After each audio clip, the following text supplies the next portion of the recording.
आपल्याला सकाळी झोपेतून उठल्या उठल्या काय तर सरळ किचनमध्ये येऊन कामाला लागायचं असतं। कुणाला मुलांचे टिफिन असतात, कुणाला नवऱ्यांचे असतात, तर कुणाकडे म्हातारी माणसं वगैरे असली की त्यांना चहा द्या, पाणी द्या, अशी बरीचशी कामं असतात। आणि ना आपण सकाळी सकाळी फार फ्रेश असतो, कारण आपण 7 ते 8 तासाची झोप आपली झालेली असते। तेव्हा आपल्याला फ्रेश वाटतं आणि त्या उत्साहात, त्या फ्रेशनेसमध्ये आपण बरीचशी कामं करूनही घेतो। पण होतं काय, जसं जसं वेळ जातो, सकाळचे 8 वाजला, 10 वाजता, जसे 11-12 वाजायला लागतात ना, तोपर्यंत आपण पूर्णतः एक्झॉस्ट झालेले असतो।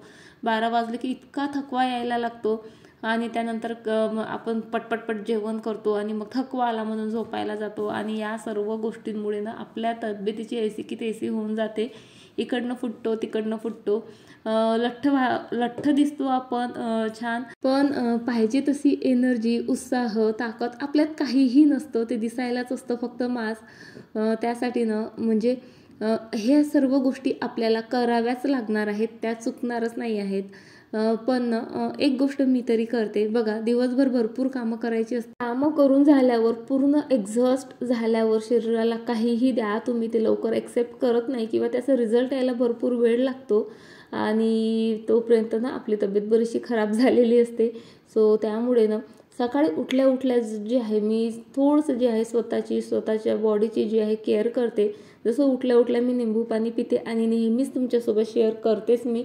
काहीही झालं ना, फक्त घरात निंबू नसलं तर वेगळी गोष्ट आहे, नाहीतर किती कंटाळा आलेला असू देत, टिफिनला वेळ होत असू देत, मी सकाळी 1 निंबू पाण्यामध्ये पिळते।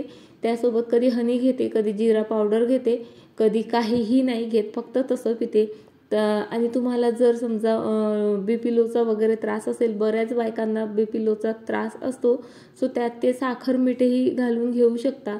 त्यामुळे ना बरीचशी एनर्जी येते आपल्या शरीरात। मला माहिती आहे सकाळी सकाळी भरपूर एनर्जी असते, भरपूर फ्रेश असतो आपण, पण तरीसुद्धा मी घेते, कारण मला माहिती आहे हळूहळू ही एनर्जी कमी होणार आहे, हळूहळू हा उत्साह किंवा जो फ्रेशनेस आहे तो कमी होणार आहे, आपली बॉडी एक्झॉस्ट व्हायला लागणार आहे। त्याआधीच म्हणजे नंतर केल्यापेक्षा आधीच जी आहे प्रिपरेशन केलेली बरी, शिदोरी आपल्या शरीराजवळ असलेली बरी। म्हणूनच जे आहे मी सकाळी सकाळी मस्त निंबू पाणी पिते, त्यानंतर मी करते एक्सरसाइज।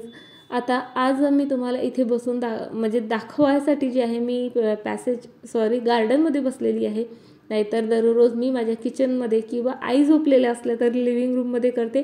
आई जागी असल्या की पुन्हा जे आहे मी माझ्या किचनमध्ये थोडी का होईना, म्हणजे 5 मिनिटं होऊ देत, 10 होऊ देत का अर्धा तास होऊ देत, मी एक्सरसाइज करते, म्हणजे करतेच। आणि त्यासाठी बघा, आरोही खरं तर जाते स्कूलला, 7:20ला तिची बस येते, म्हणजे 7:15ला ती खाली जाते। त्यामुळे मी 6:30ला जरी टिफिनला लागले ना, माझं व्यवस्थित कामं होतात, टिफिन वेळेवर होतो, पण तरीही मी 5:30ला सुटते, कारण मला माहित आहे मला स्वतःला वेळ द्यायचा आहे। 5 ते 10 मिनिटं मेडिटेशन करते, प्राणायाम करते। प्राणायाम केल्यामुळे ना आपल्या बॉडीची जी ऑक्सिजन लेवलची पातळी आहे ना, खरंच खूप जास्त प्रमाणात सुधारते बरं का। जर एक्सरसाइज करायला वेळ मिळत नसेल ना, प्राणायाम तरी करा। आणि त्यानंतर ज्या काही सोपी एक्सरसाइज आहे, ज्यांच्या माझ्या बॉडीला आता सवय झालेली आहे, त्याच एक्सरसाइज करते, म्हणजे जास्तीचा स्ट्रेसही येत नाही आणि माझी बॉडीही छान लवचिक राहते, स्ट्रेचेबल राहते।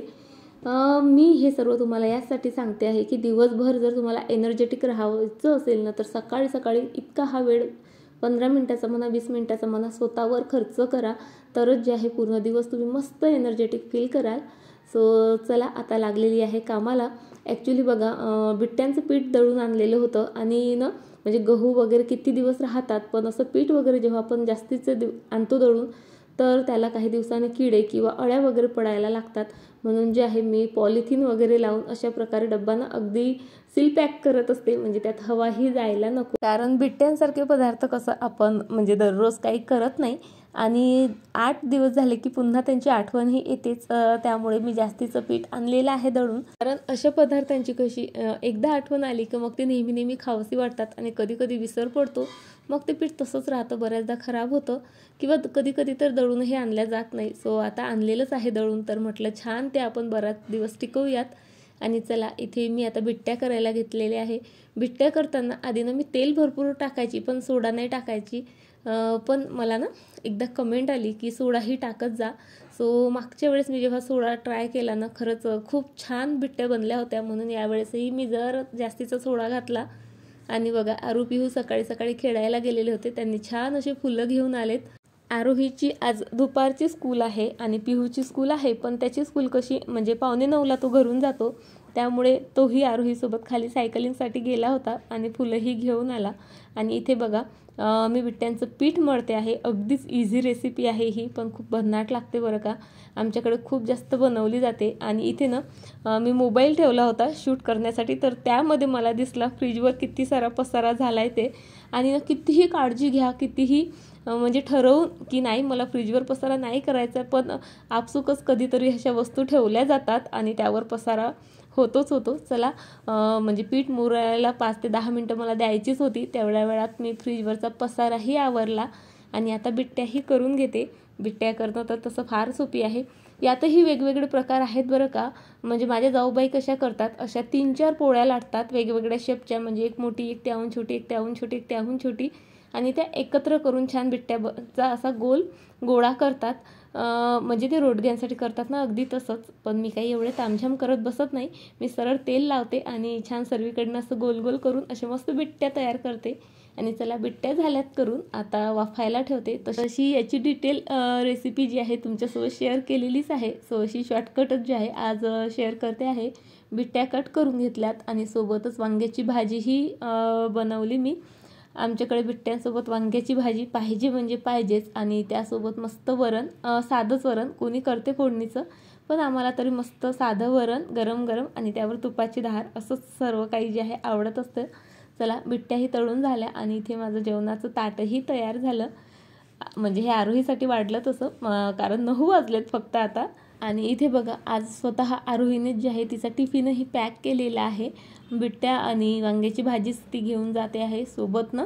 आता उन्हाळा लागला बघा आणि ना सतत पाणी प्यावंसं वाटतं. फक्त पाणी पिऊनही कधी कधी ताण भागत नाही, म्हणून जे आहे मी मुलांसोबत नाही, फक्त आरोहीसोबत जे आहे हे ऑरेंज फ्लेवरचं ग्लुकॉन डी देत असते. त्यामुळे तिला एनर्जीही मिळते, तहानही भागते आणि छान म्हणजे बराच वेळचं करून फ्रीजमध्ये ठेवलं होतं, त्यामुळे थंडावाही मिळतो तिला.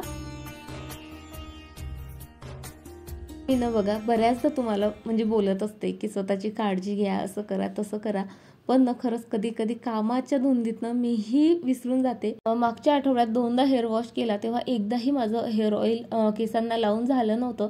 कारण बघा रात्री वेळ असतो, पण रात्रभर ते म्हणजे ऑइल केसांमध्ये ठेवणं मला काही आवडत नाही. पिलोही खराब होतात, शिवाय ते पूर्ण ऑइल चेहऱ्यावर उतरतं, म्हणून मी टाळते. आणि सकाळी मी तुम्हाला माहीतच आहे म्हणजे स्वयंपाक करायच्या आधीच बऱ्याचदा नाही, जास्तीत जास्त सकाळीच आंघोळ करायचा प्रयत्न करते. आणि त्यामुळे इतक्या सकाळी हेअर वॉश करणं होत नाही, किंवा हेअर वॉश केला तरी मग ऑइलिंग वगैरे ह्या सर्व गोष्टी होत नाहीत. सो त्यामुळे जे आहे म्हणजे 2दा जे आहे विदाऊट ऑइलिंगचंच मी हेअर वॉश केला. आणि म्हणून म्हटलं आज वेळ आहे, सो खूप छान असं केसांना ऑइल केलं मी, मसाज केली. आणि तुम्हाला एक म्हणजे सांगू का, जर केस गळत असतील ना, किंवा मग केसांमध्ये भरपूर खाज येत असेल, तर ना अशा प्रकारे तुम्ही केसांना वाफ देऊ शकता. केसांना वाफ देण्यासाठी स्पेशल कॅपही मिळतात, पण त्या खूप महागात जातात आणि मिशोवर पाहाल तर 300 रुपयापासून मिळतात. तुम्ही त्याही ट्राय करू शकता, समजा बजेट नसेल तुमचंही माझ्यासारखा सध्या तरी. सो हे 2 ऑप्शन आहेत. एकतर आपल्याकडे जे स्टीमर असतं त्यानेही तुम्ही केसांना वाफ देऊ शकता, किंवा असा एखादा टॉवेल घेऊन तो गरम पाण्यामध्ये बुडवायचा आणि छान पिळून केसांभोवती गुंडाळायचा, त्यानेही केसांना छान वाफ दिल्या जाते. आणि वाफ का द्यायची, तर आपल्या केसांचे जे रोम छिद्र असतात ना, ते बऱ्याचदा डॅन्ड्रफमुळे, मातीमुळे, बऱ्याचशा गोष्टी असतात, ऑइलमुळे ना म्हणजे बुजल्या जातात आणि त्यामुळे केसांना खाज वगैरे येते, किंवा हेअरफॉलचे म्हणजे बरेचसे प्रॉब्लेम क्रिएट होतात. आणि त्यामुळेच ते सर्व छिद्र जे आहेत छान मोकळे होण्यासाठी आपल्याला आपल्या केसांनाही स्टीम देणं फार गरजेचं असतं. मी महिन्यातून 3 ते 4 वेळा तरी केसांना अशा प्रकारे स्टीम देते. कधी टॉवेलनी देते, तर कधी स्टीमरनी देते. आज तुमच्यासोबत शेअर करायचं होतं म्हणून मी दोन्ही याने जे आहे तुम्हाला शेअर करून दाखवलं. आणि आता मी इथे करते आहे नाश्ता. नाश्त्यामध्ये आज साधे फ्रुट्सच आहेत, कारण नाश्ता वगैरे काहीही बनवलेला नाही. दररोज जे आहे आरोही स्कूलला जायच्या आधी नाश्ता बनलेला असतो, पण आज काय झालं, आरोही स्कूललाच गेली नाही आणि पिहूला पाहिजे होत्या बिट्ट्याच, त्यामुळे बिट्ट्या बनल्या आणि सकाळीच मुलांनी तेच खाऊन घेतल्या. त्यामुळे वेगळा असं नाश्ता बनवायची गरज पडली नाही. आणि मी सकाळी इतकं हेवी खायला जात नाही, म्हणजे बिट्ट्या वगैरे कारण ऑइली होऊन जातं, त्यामुळे आणि त्यामुळे मग मी प्रिपेअर केलं फ्रूट्स खाते. आणि बघा म्हणजे कितीही काम असले ना तरी प्लीज नाश्ता नका स्किप करत जाऊ. आणि खरं सांगू का, म्हणजे दुपारचं जेवण तुम्ही स्किप केलं तरी चालेल. कारण सांगते, कारण सकाळी आपण नाश्ता केल्यानंतर आपण भरपूर कामं करत असतो, तेव्हा आपल्याला एनर्जीची खरी गरज असते. सर्व कामं करून झाल्यावर आपण जेवतो आणि झोपतच असतो, तेव्हा काही एनर्जीची फारशी गरज नसते. सो त्यामुळे तुम्ही एक दीड पोळी भाजी जरी खाल्ली ना तरीही काही हरकत नाही. म्हणजे इथे ब्रेकफास्ट करत जा म्हणते आहे मी, म्हणजे स्पेशल पोहा, उपमा, इडली, डोसे असं तसं बनवूनच खा असं नाही. फक्त तो ब्रेकफास्टचा जो वेळ असतो ना तेव्हा काहीतरी खा, बस एवढंच माझं म्हणणं असतं.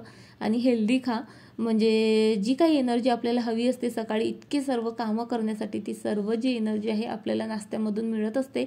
आणि त्यामुळे कसं आपण एनर्जेटिक फील करतो, कामं पटपट होतात आणि शिवाय अजिबात आपण दमत नाही, थकवा येत नाही आणि फ्रेशही राहतो, चिडचिड होत नाही. सर्वात महत्त्वाचं म्हणजे चला आता मी केसांना ऑइल वगैरे लावलं, त्यानंतर नाश्ताही करून झाला माझा. आणि त्यानंतर म्हणजे आंघोळीला बराच वेळ होता. सो म्हटलं चला म्हणजे असंच न बसता जे आहे आपली कामं आटपून घेऊ. आणि खरं सांगू का, हा जो मी शेप बनवलेला आहे ना, ॲक्च्युली हा पॉलिथिन होल्ड करण्यासाठी बनवलेला आहे आणि खरंच खूपच जास्त कामात येत आहे.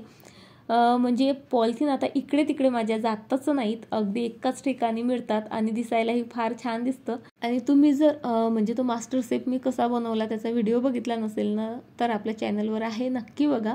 नाहीतर मी व्हिडिओच्या लास्टमध्ये तर लावून देईलच, तिथे सुद्धा क्लिक करून तुम्ही बघू शकता. आता ऑइल लावून झाल्यानंतर 1 ते 1.5 तासानंतर जे आहे मी हेअर वॉश करते. तोपर्यंत माझ्याकडे वेळ होता.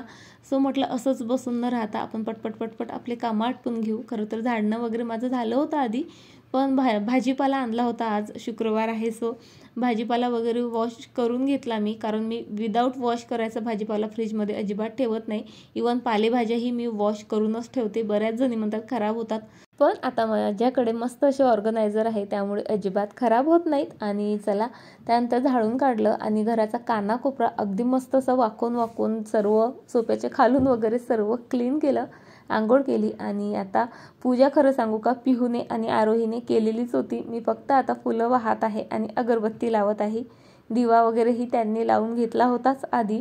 आज म्हणजे त्यांना माहीत आहे ना सकाळची वेळ असते पूजेची, आणि आज जरा लेट झालं त्यामुळे त्यांनी त्यांचं आटपून घेतलं.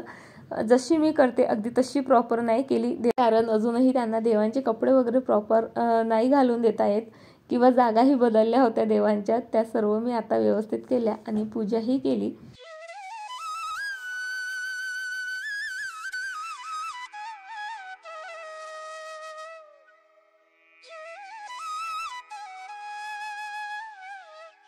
घरातली तशी बघा माझी सर्व कामं आता जवळपास आटपत आलेली आहेत आणि आता जवळपास 11 वाजलेत. तरीसुद्धा फक्त पूजा बाकी होती ना तर असं वाटत होतं माझे सर्वच कामं बाकी आहेत म्हणून. म्हणजे पूजा तशी झाली होती पण मी दर्शन वगैरे घ्यायची राहिली होती. सो मला तसं फील होत होतं. सो फायनली आता पूजा झाली आणि असं वाटतंय सर्व कामं झालेत. पण खरं तर कामं आणखीही बाकी आहेत बघा, कारण तुम्हाला माहीत आहे आपले कामं काही संपत नाहीत. सो भाजीपाला वॉश करून ठेवला होता आणि या टोपल्यामध्ये ठेवल्यामुळे काय झालं, त्याचं जे काही पाणी वगैरे एक्स्ट्राचं होतं ते सर्वच धरून गेलं आणि भाज्यानं बऱ्यापैकी कोरड्याही झालेल्या आहेत आता सर्वच भाज्या जवळपास. आणि नेहमी मी अशीच करते, म्हणजे भाजीपाला वॉश करते त्यानंतर कामं वगैरे करते, कधीतरी टॉवेलवरही ह्या सर्व भाज्या सुकायला ठेवते. पण आता उन्हाळा लागलेला आहे त्यामुळे या सर्व तामझामाची काहीही गरज नाही. सरळ अशा जरी भाज्या सुकवल्यात तरी सुकतात. आणि हे ऑर्गनायझर आणले ना तेव्हापासून खरंच मला खूप जास्त हेल्प होते आहे बरं का.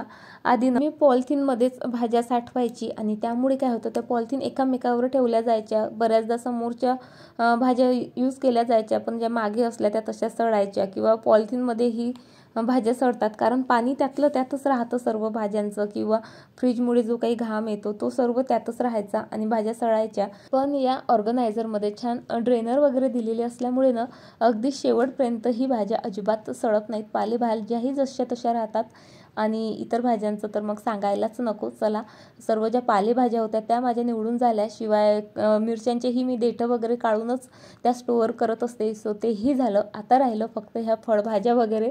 सो चला आता हा सर्व पसारा आवरते आणि तुम्हाला उद्या भेटते अशा एका छान व्हिडिओ सोबत. तोपर्यंत फ्रेंड्स स्वतःची काळजी घ्या आणि हो चॅनलवर नवीन असाल तर प्लीज सबस्क्राईब करा. बाय.